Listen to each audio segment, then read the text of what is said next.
Hi there and welcome. You're about to watch a Lakehead International live webinar. It is a great way to explore what Lakehead University is all about. In this session, you'll hear insights and stories from Lakehead professors, staff, and current students. While watching, if you have any questions, feel free to drop them in the comment section below. For now, let's dive in. Hello, everyone, and welcome to today's session. It is about getting ready for your graduate journey in Canada and your expectations and preparations. My name is Hardika Narankar, and I work with the international team as International New and Social Media Officer here at Lakehead University. It is so great to see so many of you joining us today and preparing for your next step in your academic journey. So today's session is designed to help you understand what graduate level study in Canada is going to look like and what you can do to prepare for success before your program begins. So joining me today are three colleagues who support graduate students in different ways throughout their time at Lakehead. So we have Joel Simmons, Samantha Matters, and Asia Skulls. So everyone, I would just request everyone to just join me for today's session and just introduce yourselves. Hello, everybody. My name is Joel Simmons. I'm the Manager of Student Conduct and Case Management, and I work in the Office of Student Affairs at Lakehead. Hi, everyone. My name's Sam. I'm the Student Progress and Outreach Coordinator. I work in the Registrarial Services Department of Student Affairs at Lakehead. Good morning, everyone. My name is Asia Schultz. I work in the Office of Graduate Studies. I'm the International Clerk. My job is primarily in supporting students through their initial interest phase to the admission phase for graduate studies. Perfect. Thank you so much, all of you, for joining us today for the session. So with that, let's just talk a bit more about the agenda for today. So here's what we will be covering together today, which is what is expected of you as a graduate student, how the Wolfpack Code of Conduct supports your student experience, how to prepare for course registration, also talking more in depth about graduate student life, what it looks like at Lakehead here, employment in Canada, and advice from our team to help you start strong. So we'll leave some time at the end for your questions during a live Q&A session. So with that, let's just begin. So just giving a brief overview of Lakehead University. I won't go in depth because we have a lot of ground to cover today. So Lakehead University is a public institution. We are located in 3 locations: Thunder Bay, Aurelia, and Barrie STEM Hub. Just to highlight few of our numbers, we are considered top 3 in Canada for research in our academy, as well as we are ranked as #1 university for under 10,000 students in North America. One of the things that students love to highlight or appreciate is the small class sizes that we offer. Our student-to-professor ratio is 15:1 in Thunder Bay and 13:1 in Aurelia. We are a very diverse institution with over 90 nations represented in Lakehead student body, as well as talking a bit more about what happens after graduation. So I would be very happy to share that 96.2% of our students are employed within 2 years of graduation, which is way much higher than the Ontario average of 94.1%. So with that, we'll just start our presentation today. So talking in brief about what is expected out of a graduate student. Graduate study is an exciting step forward academically, but it also comes with some new expectations. So at the graduate level, students are expected to engage more deeply with ideas. They need to think independently and also contribute their own perspectives to conversations and also research. This means that you're not only learning existing knowledge, you are also helping create new knowledge in your field. You will be expected to also actively participate in seminars, discussions, and research activities. Graduate classrooms are collaborative environments where your voice matters. We also have academic integrity, which is also extremely important at this level. So that will be discussed by Joel Simmons in the future slides. Next up is all the work that you submit must be your original work, and you must properly cite and reference any sources that you use. This is something that our team supports students throughout their programs. Another difference at the graduate level is the responsibility for managing your own time. So graduate students are expected to be self-directed learners. That means that planning, reading, preparing assignments, early communicating with supervisors, and also staying organized across multiple responsibilities.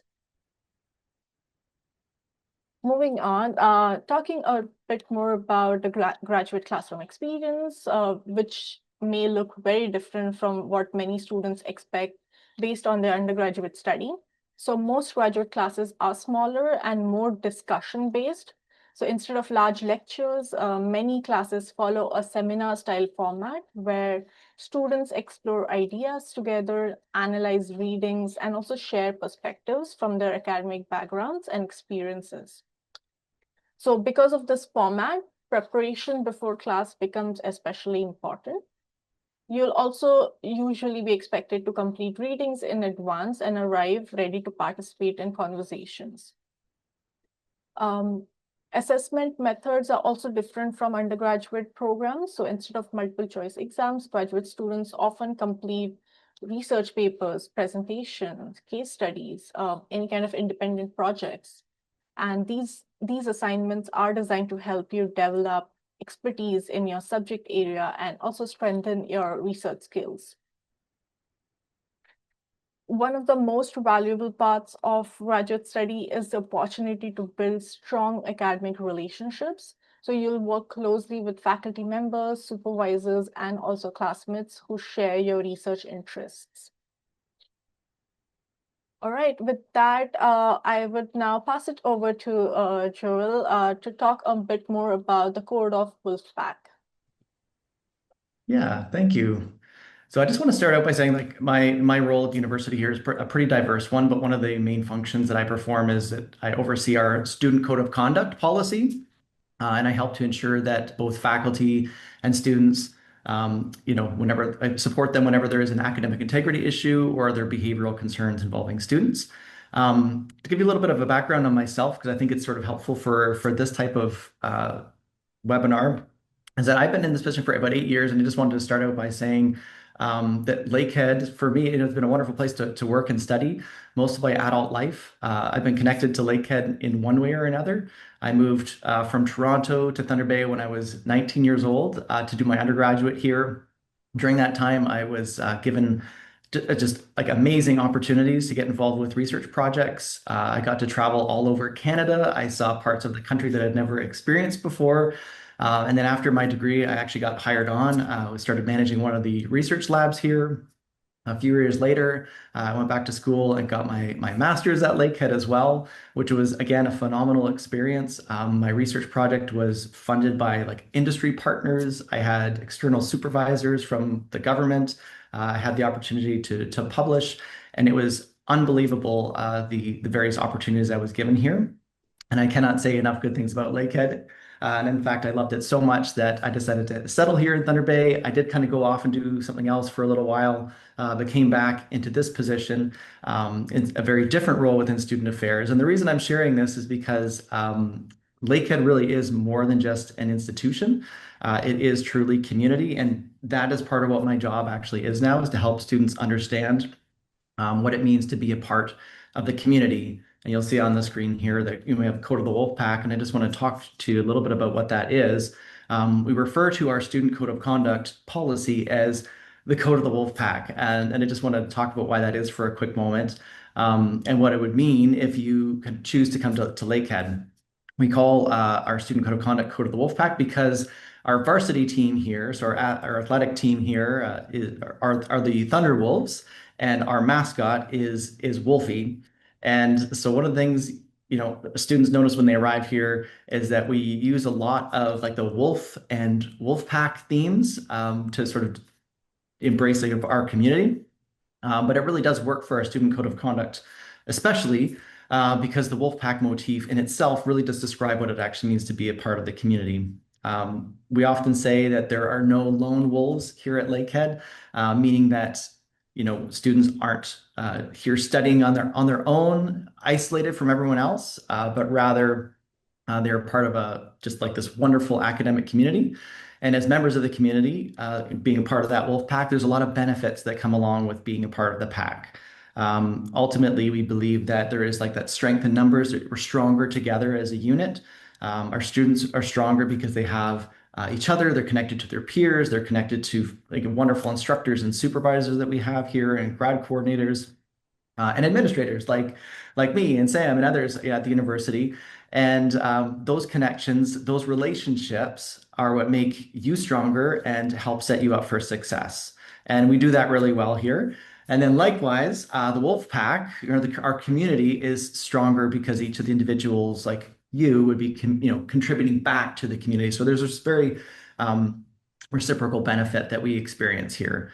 And part of that, I mean, we kind of talk about like we do have these community rules, like every thriving community has their rules, and we do too. So we have our, Code of the Wolfpack rules that help to ensure that every community member really understands what it means to be a part. There's that expectation to contribute in a way that really promotes that kind of safe, supportive environment and what that looks like working with others. And in the rare instance where we do have a student's behavior not really aligning with their community values, it's really important for you to know that there's like an office like mine that does get involved and help with kind of interpersonal conflicts and restorative practices and mediation and trying to like just repair any sort of conflicts that do come up, especially just involving other students. We have a lot of support here for that.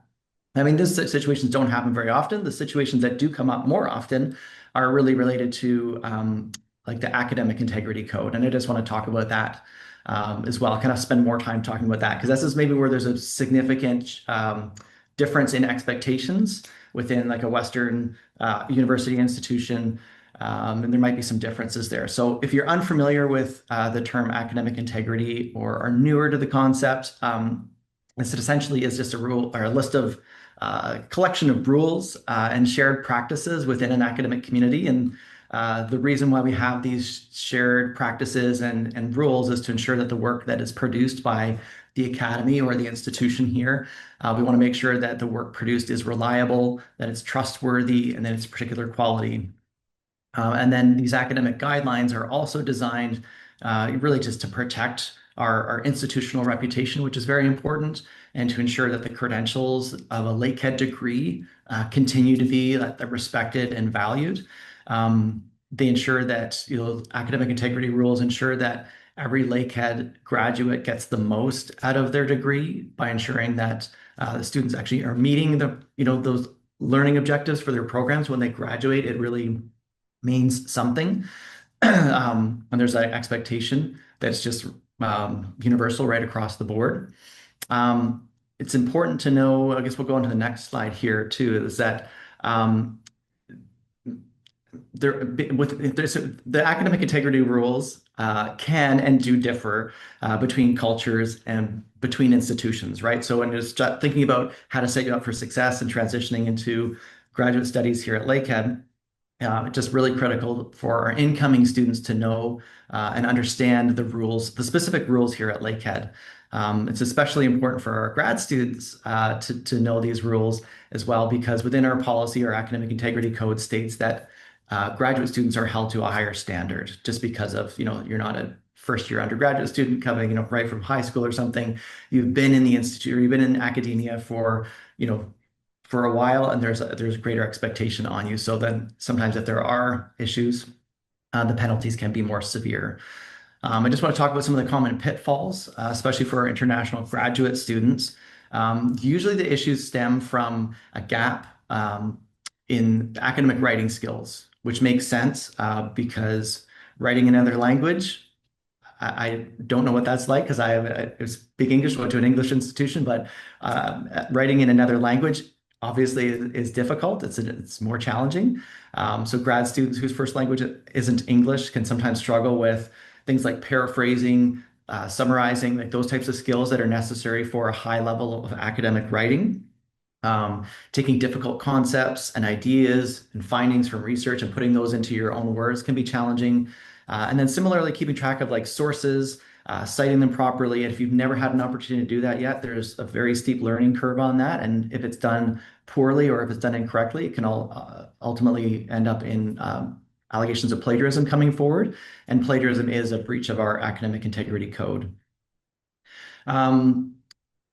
It's also become a little bit more of an issue lately with like increased use of generative AI tools like ChatGPT. Students need to know that they really should only use AI in their work, whether that's for data analysis, research, or any sort of writing assistance. They should only use that if they're permitted by their instructor of your course or the supervisor for your research work to make sure you're having those conversations and being really clear on what the expectations are, because we see a lot of students stumbling there where they're using AI in ways that they are not permitted to.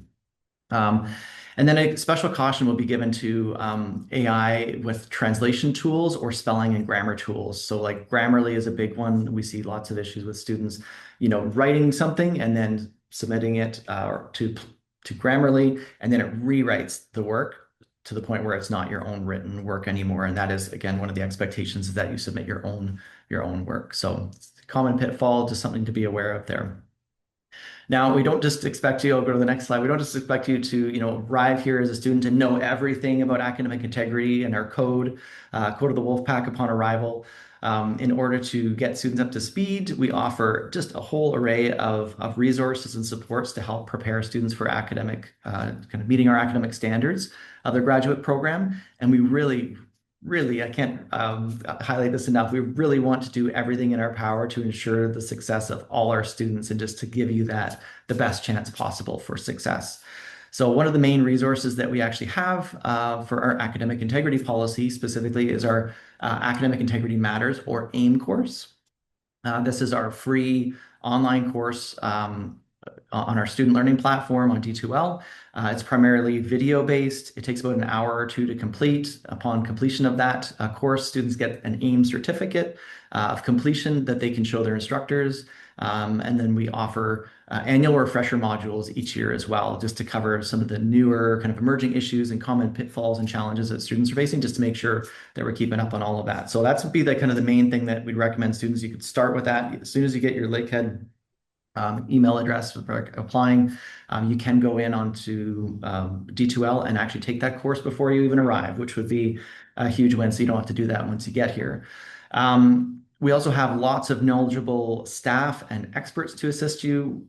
We have academic advisors, program coordinators, and our library staff. We have staff from our Student Success Center and the Academic Support Zone. There's so many people here that are just all ready and available. Make appointments with them to just help you meet your goals and to be successful and to meet those academic rigors of your program. And if there are ever any challenges, all you have to do is just reach out and ask, and people are happy to assist you. Thank you, Joel, for that incredible insights and knowledge of information. I'm sure the audience must have gained some kind of just pointers to prepare themselves to come here in Canada and just join the Wolfpack that we have here. All right, so next up we have Samantha, who would be talking in depth about getting ready for your academic journey and also preparing for registration and things like that. So over to you, Samantha. Hi, everyone. I'm Sam, like Hartika said, and before I jump in, I'll just echo what Joel said. I also started here as a student. I moved here to do my undergrad in education, and I stayed for my master's as well, and did also leave for a little bit and then came back to work here. So the community was a huge draw for me as well, and definitely lots of opportunities, and it's a great place to be. So I'll just add that in as well.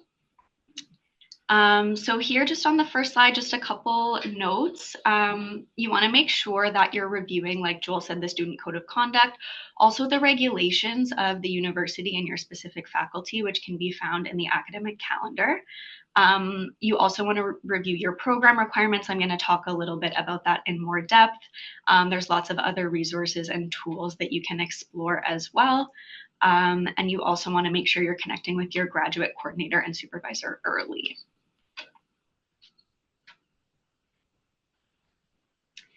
So to prepare for registration, the first thing that you want to do kind of before you even begin this process is make sure you have access to my portal. That's the system that we use for a lot of different things, registration being one of them. What kind of allows you access to the correct tabs within that portal is making sure you've accepted your offer and paid your confirmation deposit after you receive your offer of admission. So if you haven't done that already, you want to make sure you do that as soon as possible. If you have done that already, I would just recommend making sure you're able to log in with your Lakehead credentials and you have access to the student tab once you're in my portal. So just make sure you check that early so you're not scrambling on registration day. The next step in preparing for registration is going to be reviewing the requirements of your program. So these are found in the academic calendar, which you can access from the Lakehead website. And this is, like I said before, where you'll find the regulations of the university and your faculty and even your specific program if they have specific regulations. You'll also find important dates like the first and final day of classes, exam periods, the final dates to add and drop courses and things like that. And you'll also find the requirements of your program, which is going to outline exactly what you need to take to make sure you meet the requirements and are able to graduate from your program. So you want to make sure that you review the academic calendar, take a look through your program requirements. You find these in the programs and faculties tab in the academic calendar, and then you'll find your specific program. And once you're in there, once you've reviewed your program requirements, if you have any questions about what you need to take or what the requirements mean, you'll want to connect with your graduate coordinator to answer those questions ahead of registration. Once you've reviewed your program requirements and you understand what you need to take, the next step in getting prepared for registration is planning your timetable. And it's really nice because this is something you can do in advance and it'll be saved and waiting for you on registration day. So we have something called our timetable and the academic calendar, and those get released each year in June. So once those are released, you can go in and you can search through all of the courses that are going to be offered in the upcoming year. You can plan your whole timetable for the fall and winter terms for the upcoming year. And like I said, those will be saved and waiting for you on registration day. So all you'll have to do when registration opens is log in and click register for courses. So you want to make sure you do that in advance. And just some important dates to keep in your calendar. So our 2026-2027 academic calendar and our 2026-2027 timetable are going to be released on June 1st. So as soon as that happens, that's when you can log into my portal and you can review all of the courses that are offered, make sure you have what you need. And this will give you ample time to also connect with your coordinator and ask any questions you have before registration opens, which for master's and PhD students is going to be Wednesday, June 24th at 9 a.m. So you want to make sure you've got your whole timetable for fall and winter planned and ready for course registration.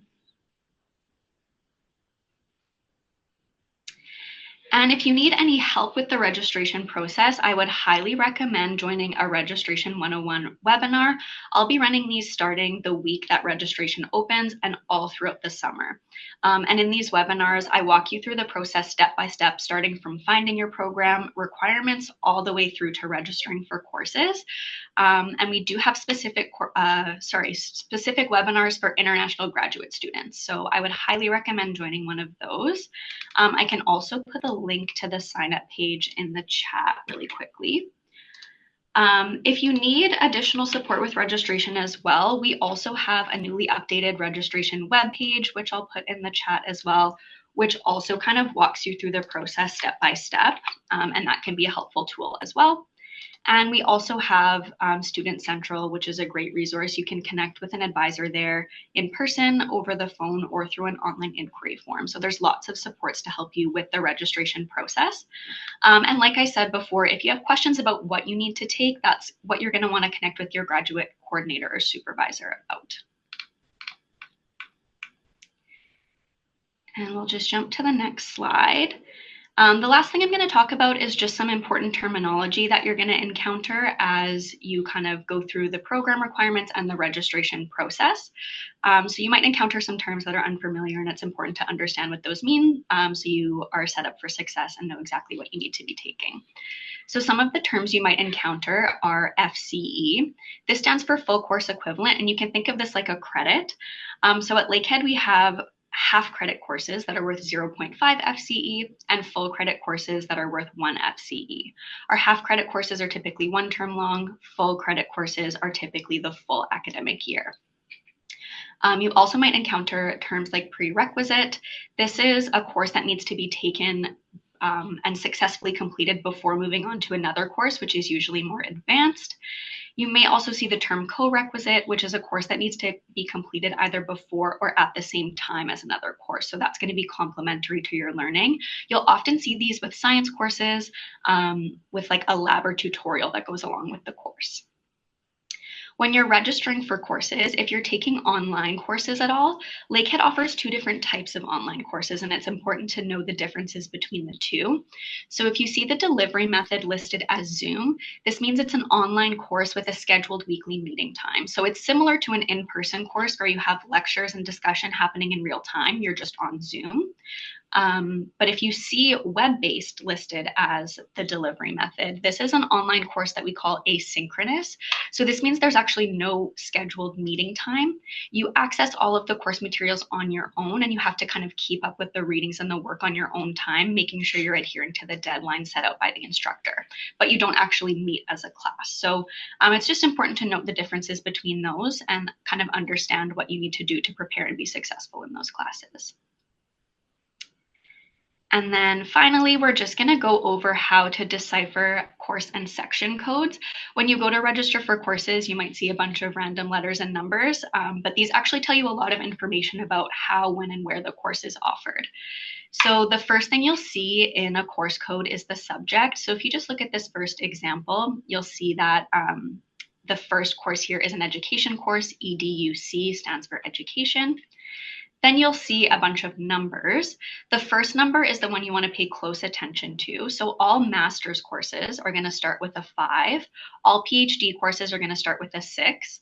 And if you see a 9, those are going to be your placeholder courses for thesis and dissertation writing, whether you're doing your master's or your PhD. So you want to pay attention to that first number in the course code.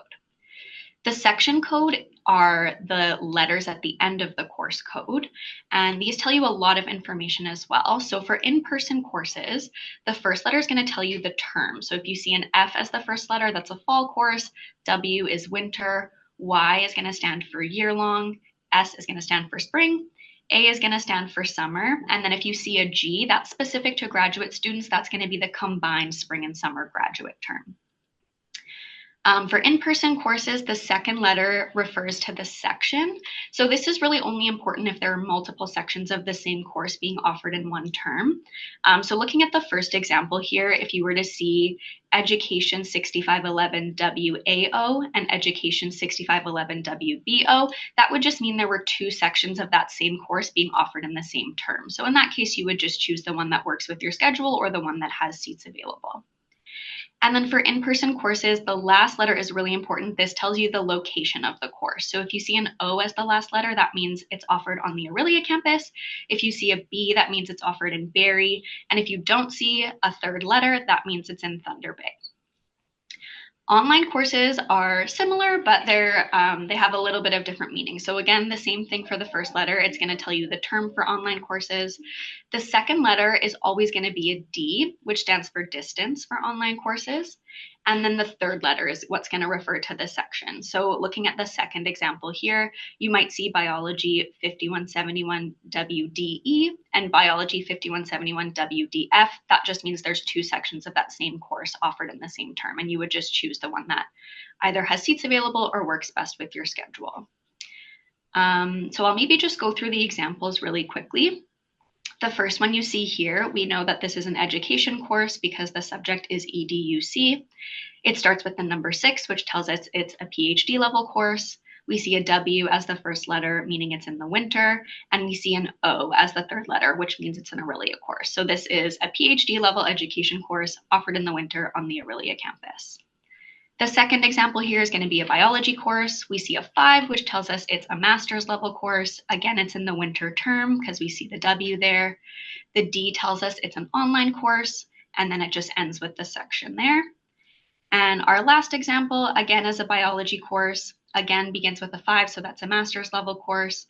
We see an F this time as the first letter telling us it's a fall course, and we see no third letter. So that means it's in Thunder Bay. So those are just some ways you can kind of understand how, when, and where the courses are offered when you're looking at them when you go to register.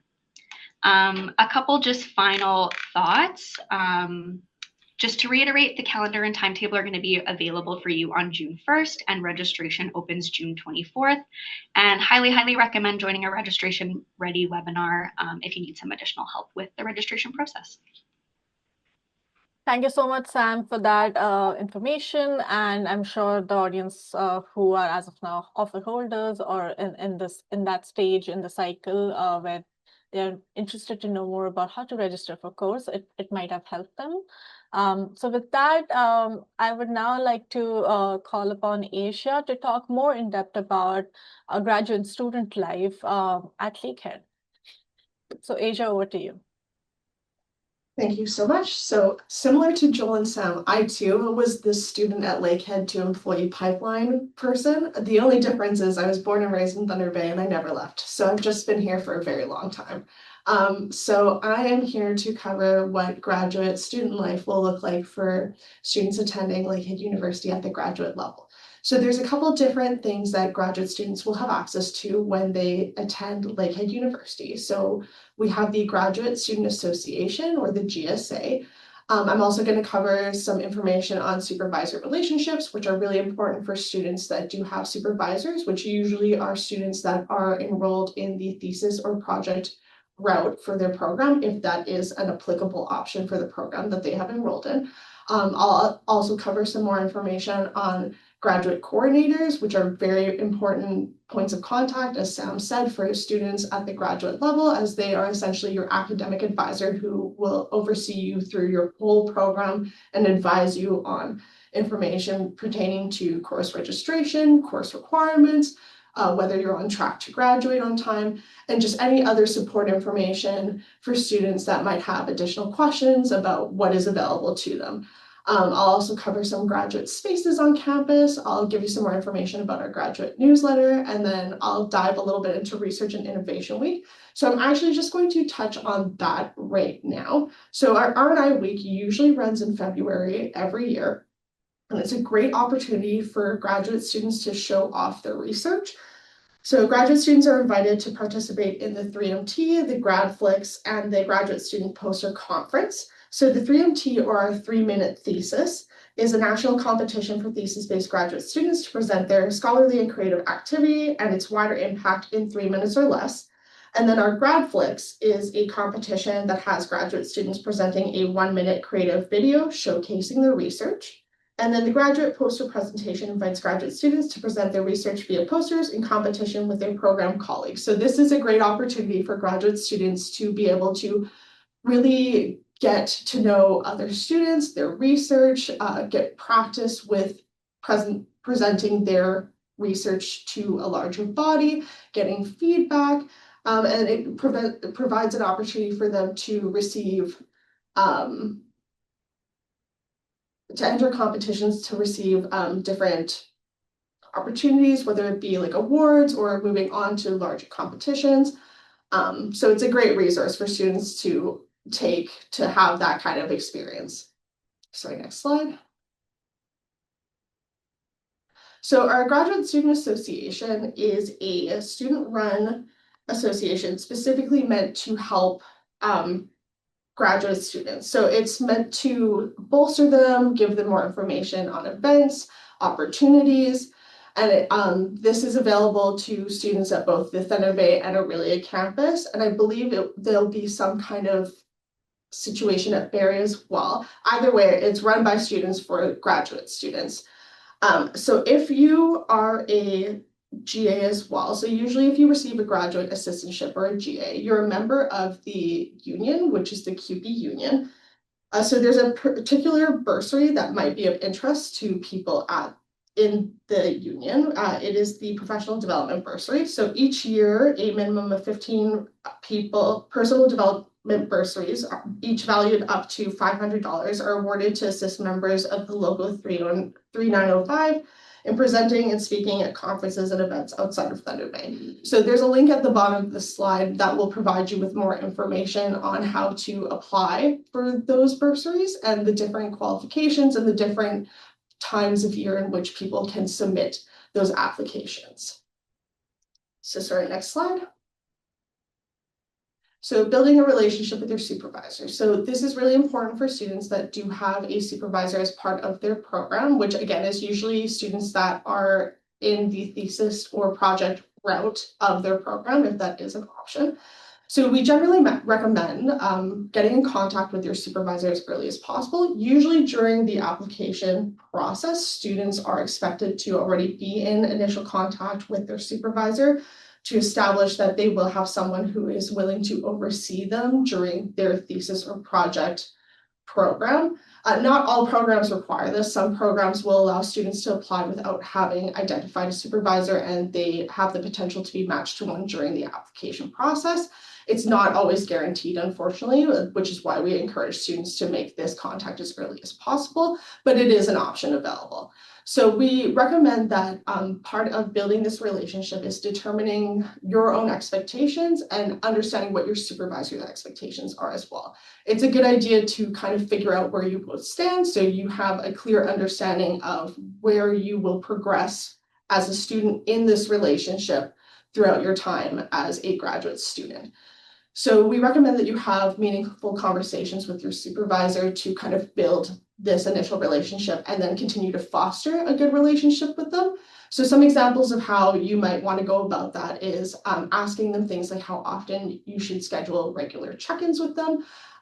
They might have a preference for doing it weekly, bi-weekly, even monthly, or daily. It's really up to what they think is applicable and what you believe is something that would help you in terms of understanding what is expected of you. You can also communicate with them in regards to preferred meeting methods. Some supervisors have very busy schedules, and students obviously have very busy schedules as well. So it might be easier for students to set up, say, like Zoom meetings where they will check in every week with a Zoom meeting, or maybe emails are the easiest point of contact, or some people would prefer in person so they can have that in-person, face-to-face communication. So another thing to establish is what expectations do they have regarding attendance in the office or lab or on campus. That's just a good way to figure out where the expectations are in terms of how your time is being managed and where that time is supposed to be spent. And then what time period is reasonable for them to expect to get back to them. So again, there's a lot of busy schedules, and I know it can be hard to feel like you're being left adrift without any answers.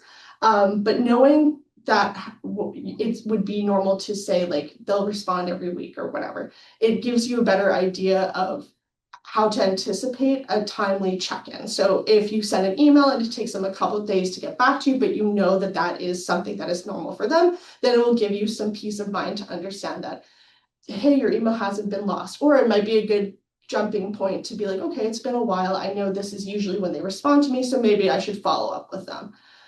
So part of building this relationship as well is to plan effective meetings. So it's a good idea to know before going into a meeting with a supervisor what you are going to be discussing with them. This just helps to kind of like make your time as efficient as possible and help them to have their time be spent as efficiently as possible as well. So usually a sample of an agenda that we would recommend students consider is thinking of what you've done since the last meeting, to bring up any questions, issues you might have had since that previous meeting, seek feedback, figure out next steps that you will take, and what you should have done by your next meeting, which would be then a follow-up to build your agenda for the next point of contact. So next slide. So graduate coordinators are also a great resource. So students in the course-based programs, usually your graduate coordinator will be kind of the only guidance you will get, since it's not likely at all that you will have a supervisor. Still, anyone in the thesis or program or project route programs, it's still a good idea to establish contact with your graduate coordinator because they are still your academic advisors. So they would be the best point of contact to give you any advice in regards to, again, course registration, course requirements, if you're on track to graduate, all of that. So like I said, your graduate coordinator is your academic advisor. They will help guide you during your time as a graduate student. It's important to know who your graduate coordinator is. If for some reason you are having a really hard time finding it, we did provide a link at the bottom that will break down by program who the graduate coordinator is and the admin assistant for that program as well. We do recommend that if you are reaching out to your graduate coordinator, it's never a bad idea to include the admin assistant as a second point of contact. That way they can kind of help to keep a monitor on the situation. They might be able to provide answers quicker than your graduate coordinator may just in regards to their availability. But it's never bad to have two sets of eyes taking a look at any correspondence you're sending. So you can connect with them for guidance on course requirements, academic support, and other information relevant to your studies. They're an important point of contact as they help to ensure that you're on track to successfully complete your studies. So I just kind of want to jump back to some of the other points that were introduced in the first slide, because I believe this is the last slide I'm covering. So just to go over the graduate newsletter, that's a newsletter that is sent out monthly by our office. Graduate students should receive it via email. And if for some reason you don't get it, you can always reach out to us, or you can also check on the Graduate Studies webpage as we post it there every month. This is just kind of an informal newsletter that keeps students up to date on important dates, upcoming events. Sometimes we'll highlight different events that have happened. It's just a good way to stay connected with what's going on in the graduate studies world, and then get a good reminder on things that maybe you need to be aware of or keep an eye out for. And then in terms of graduate spaces on campus, at the Thunder Bay location, we have the Graduate Lounge, which is located in the Cases building or the FB building for graduate students. A lot of the graduate run events by our office take place in the Graduate Lounge. A lot of students can just kind of go there as like a peaceful study place on campus. It's specifically for grad students. So it's a nice area that they can kind of gather to do work, maybe meet up with other graduate students, or if they just want some place to have some peace and quiet, they're more than welcome to come by. And then on our Aurelia campus, we do have a designated office space for graduate students where they can go to complete like their GA work. And to my understanding, that is in room OA3007. So that is also available to graduate students. Perfect. Thank you so much, Asia, for all that information about graduate student life. With that, I will just now talk more in depth about student success. I will just give a brief about this for now. So as you begin your graduate journey at Lakehead University, one of the most important things to know is that you're not going to be expected to figure out everything out on your own. We do have a strong network of support designed to help you transition smoothly into university life in Canada. Joel did touch base on the academic support zone a bit in this. So we have from like our orientation, transition, and first year experiences programs are here to help you to start with confidence. So these programs will introduce you to campus life. It's going to help you connect with other students and also make sure that you know where to find the academic and personal support that you're going to need. Through the Student Success Center and the My Support program, students are connected directly to the right services, tools, and guidance based on their individual needs. So if you're unsure where to go for help, this is often the first and best starting point, in my opinion. We also offer the academic support zone, as mentioned by Joel, which is going to focus on helping you succeed academically. So this includes study groups, peer mentors, academic coaching, writing support, and workshops that will build your study skills. Beyond academics, there are also a lot of other opportunities to grow as a leader and get involved on campus. So programs like LVLUP leadership and some student recognition initiatives will help you build leadership skills, gain experience, and also be recognized for your contributions both inside and outside the classroom. So now I'll talk a bit more about the support for students that is built into every stage of your academic journey. So whether you need help academically, personally, or just with your daily student life, there are dedicated services available to guide you.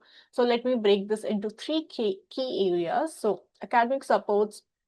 First, on the academic side, there is a strong network designed to help you succeed in your studies. So this includes a lot of other things like academic advising that's going to help you plan your program, course selection, library, student accessibility services, some math and writing coaching. So for students who need additional guidance, these are a really good support or services that you can use and figure out. Next up, we have health and wellness. So your well-being is also equally important. So depending on your location or campus, you have access to different health and counseling services, including medical clinic in Thunder Bay, and some doctors in Aurelia, and community medical and counseling support in Barrie. We also provide virtual counseling and certain personal support services. And talking more about some additional student support. So beyond academics and health, there are other important services that support your overall student experience, which is the Office of Human Rights and Equity provides guidance on inclusion, on respect and safe campus environment. Off-campus housing also supports help you navigate accommodation options if you're not living in residence. And there's also security services to ensure that campus remains a safe and secure environment for all students.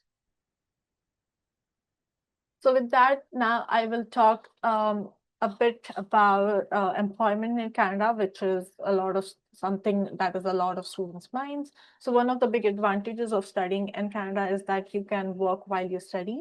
So international students can work up to 24 hours per week during the semester and full-time during scheduled breaks. And after you graduate, Lakehead program qualifies you for a 3-year post-graduation work permit, giving you the chance to gain a certain valuable Canadian work experience. Now, one of the big questions students often ask or have is that what kind of career support will I get at Lakehead? So we do offer a wide range of services from career advising and resume building to interview preparation and skills development. We also have an exclusive job bank just for Lakehead students. And beyond that, we also actively connect you with employers. We host employment fairs right on campus where you can meet regional and national organizations looking to hire students and graduates. And since the minimum wage in Ontario is rising to Canadian dollar $17.95 this fall, students working part-time during the semester can also earn some extra income. So with that, just to wrap up our today's presentation before moving on to our Q&A session, here are just a few quick things to keep in mind as you prepare for your graduate journey at Lakehead University. This is just to summarize whatever was spoken. So first, check your Lakehead email regularly. This is where all the important updates will come through, be it course registration, be it any kind of graduate program details.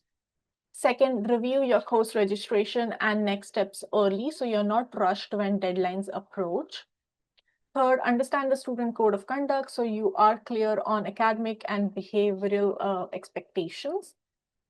Fourth, communicate early with your supervisors or instructors whenever you need clarification or any kind of support.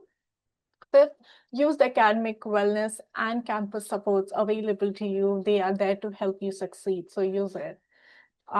Next up, 6, stay on top of deadlines and program milestones throughout your studies. And finally, connect with the Graduate Students Association for any kind of community or just access to student resources. So with that, I will now open the floor to Q&A. If anyone has any kind of questions for our guests about graduate student life, now is the time to ask them. So there's a question on the chat. Maybe Asia, you can answer this. So are there any scholarships for master's program and how do we access them? Sure, yeah. So there are scholarships and bursaries available for our master's programs. So anyone who submits an application to graduate studies, whether that be at the master's level or the PhD level, are automatically considered for funding during the application process. Funding is not inherently guaranteed, so we can't guarantee that you will receive an offer of funding with your application. But generally, if you are going to receive something to that extent, it will come at the same time that you receive a formal offer of admission. On top of that, there are other funding opportunities available, and you can access them through our webpage here. Just give me a second and I will pull up the link. But there's a couple different things that are available to graduate students like OGS or NSERC. And then there are different funding opportunities that students can apply for through their portal. But I will send a link in the chat to our funding opportunities webpage, and you can review all the information there. Perfect. Thank you so much, Asia. We have another question, which is, when should we expect the admission to be ready? How soon? So unfortunately, there's no set timeline for when admissions decisions are made. It is a multifaceted, multi-stage process. So usually all of the applications will start initially in our graduate studies department, where the initial assessment will be done by one of our 2 admissions officers, and then it will move on to the department review stage.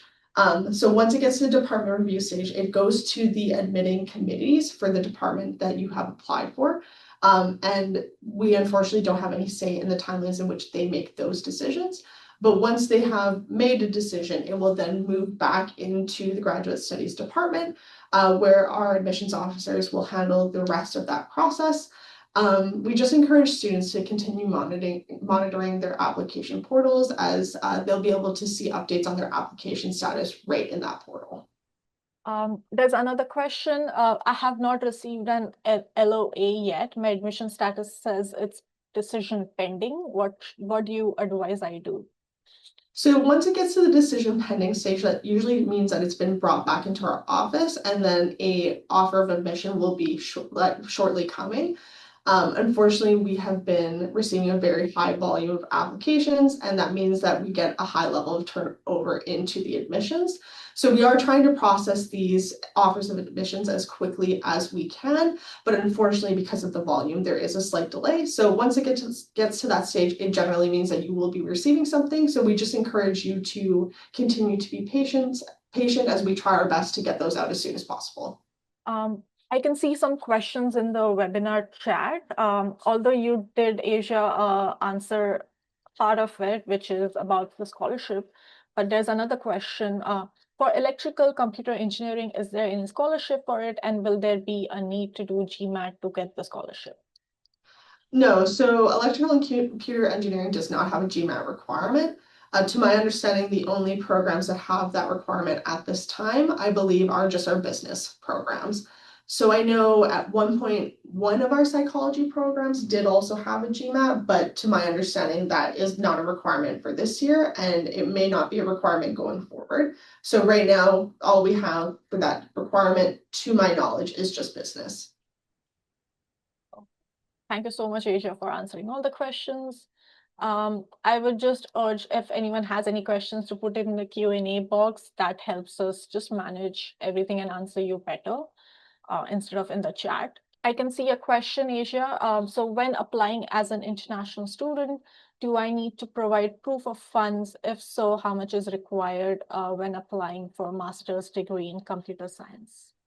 So we don't require that you have to submit proof of funds. I know sometimes IRCC may ask for things like that, but that's outside our purview. So for application purposes to the programs, the only funds that we ever require through the stages are just that application fee and then the confirmation deposit. One question from Shalini. Is it late to apply for fall 2026 masters? Yes, so most of our programs are closed for fall applications at this time. We do have a handful of programs that will be open until April 30th, but you'll be able to see that on our graduate webpage. To my understanding, it's mostly engineering programs that are still open. I believe we have one psychology program open, and then business and computer science, I think, are still open to applications.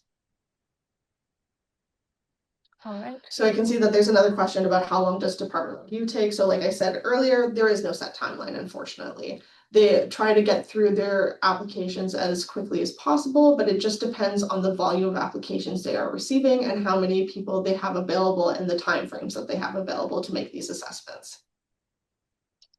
All right. There is a question in the chat.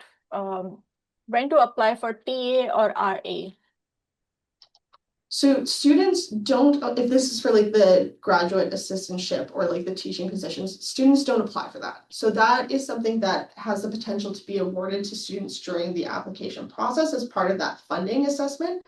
So not all students are going to receive GAs and not all programs offer GAs. So it really depends on the availability and whether or not the admitting committee determines that an application is applicable for a GA appointment. But as far as that stands, if you are going to receive any offer of funding, including a GA, that will come at the same time that you receive, more often than not, a formal offer of admission. Right. Thank you, Asia, for answering all the questions by our audience today. So just being cognizant of the time, I'll just allow 1 more minute for any questions to come up. After that, I'll just try to wrap up today's session. Since there are no more questions in the Q&A box, I will just move on and try to wrap up our today's session. So thank you, everyone. Thank you all of the guests today to join us and sharing all the information for graduate student body. Yeah, this has been really helpful and beneficial. With that, if you have any questions or just want to connect with us further, feel free to just reach out to us on social media. We are there on Instagram, Facebook, and YouTube under Lakehead International. There, we also have a virtual campus tour with the link that is provided on the slide.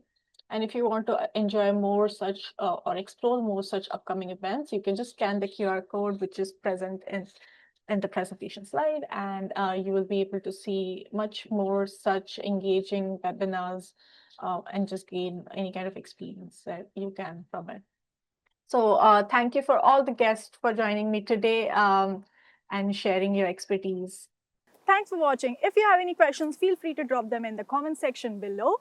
You can connect with us on social media. You can find us at Lakehead International on Facebook, Instagram, and YouTube. We hope to see you in our next live webinar. Bye for now.